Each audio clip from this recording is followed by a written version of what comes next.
The broadcast. There are moments in history where sound becomes rupture, where words aren't just spoken, they detonate, where a single voice cuts through the noise like a blade and reminds the world, this is what truth sounds like. The world had gathered. They came in planes wrapped in flags and bulletproof protocol.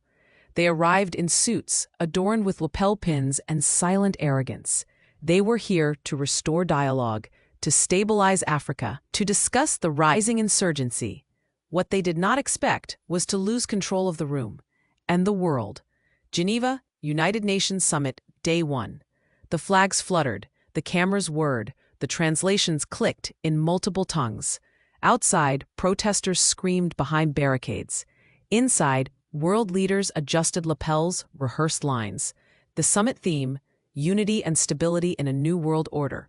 The subtext, contain Africa before it escapes the cage. The Secretary General approached the podium.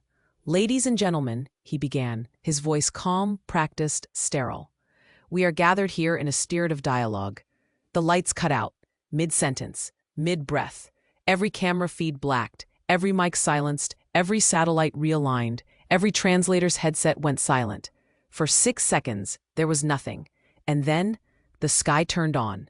Summit Hall, simultaneously across the globe, screens blinked awake, not just in Geneva, but in airports.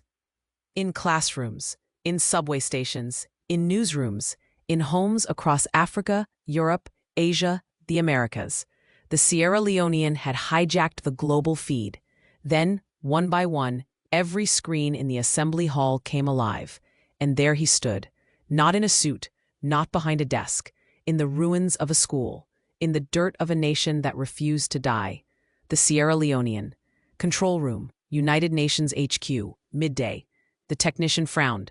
One of the satellite feeds blinked. Channel 17 just froze. Switch to backup, his supervisor said. He did. Channel 18 froze next, then 19, then 20. The screens flickered. Lines of code rushed across the monitors, faster than the eye could follow. What's happening? And then the lights dimmed. All screens turned black. In the chamber, the live broadcast feed to 196 countries suddenly went still. Ambassadors looked up from their earpieces. Delegates paused mid-speech. Then the massive UN central display screen blinked to life. He appeared, a figure in black, not masked, not armed, not angry. The Sierra Leonean stood before a simple stone wall in a remote village school once bombed and forgotten. Behind him, the scars of history. He didn't raise his voice. He didn't gesture. He simply spoke. To those watching, you've called me a terrorist, a savage, a ghost. But I have no bombs for civilians, no offshore accounts, no flag to sell. I am what your empires fear most, a man with nothing left to lose, except my honor. He walked slowly to a table. On it, a small laptop, a single click. You stole land, then named it foreign aid. You stole lives, then sold them back as peace. You burned libraries, banned languages, erased names. But today, I return the favor. For too long, they've told our story without us. They've drawn borders on our backs, written policy in our blood, signed contracts in our graves. The screen split. To the left, a drone strike wiping out a village of 1,000 African children, women, and elderly. To the right, an email approving the operation. Collateral risk acceptable. More screens. Audio of bribed African presidents laughing with Western executives. Footage of child minors carrying sacks under armed guards. NGO funds laundered through offshore accounts in Malta.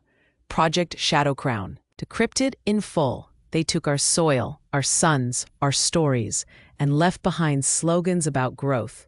They came as allies, left as owners. But this is not yours anymore. What you see now is the truth. The screen shifted. A global data dump. Tens of thousands of CIA files, MI6 memorandums, NATO shadow directives, IMF black ledgers, all exposed. Each document was authenticated, indexed, translated, and streamed live across every open device tuned in. Kill lists signed by private contractors, emails confirming election rigging in African nations, loan agreements designed to enslave economies, footage of executions masked as drone errors. For 7 minutes, the world watched its reflection. Ugly, brutal, true. Back in the chamber, no one spoke. Some wept, others left, but most stared. The Sierra Leonean returned on screen. I did not come to destroy. I came to reveal. What you do next is up to you. But hear this. Africa is not yours to plunder. Not anymore. I am not your enemy. I am your consequence. He stepped back, and the screen went dark. Global newsrooms live. BBC, CNN, Al Jazeera, Reuters. Channels scrambled to explain what had just happened, but there were no experts, because no one had ever seen a war won without a single army. Summit Hall live reaction. A delegate collapsed. Another ripped out her earpiece. The South African representative stood and began clapping, alone, until others joined. Then another. Then the balcony. By the time the feed cut, half the world was on its feet.